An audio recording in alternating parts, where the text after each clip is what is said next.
حضرت نوح علیہ السلام کے بعد حضرت ابراہیم علیہ السلام پہلے نبی ہیں جن کو اللہ تعالیٰ نے اسلام کی عالمگیر دعوت پھیلانے کے لیے مقرر کیا تھا۔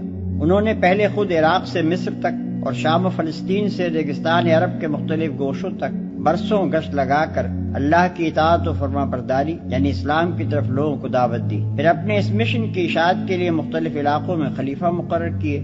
شرق اردن میں اپنے بھتیجے حضرت لوط علیہ السلام کو، شام و فلسطین میں اپنے بیٹے حضرت اسحاق علیہ السلام کو، اور اندرون عرب میں اپنے بڑے بیٹے حضرت اسماعیل علیہ السلام کو مامور کیا۔ پھر اللہ تعالیٰ کے حکم سے مکے میں وہ گھر تعمیر کیا جس کا نام کعبہ ہے، اور اللہ ہی کے حکم سے وہ اس مشن کا مرکز قرار پایا۔ 2. حضرت ابراہیم علیہ السلام کی نسل سے 2 بڑی شاخیں نکلی۔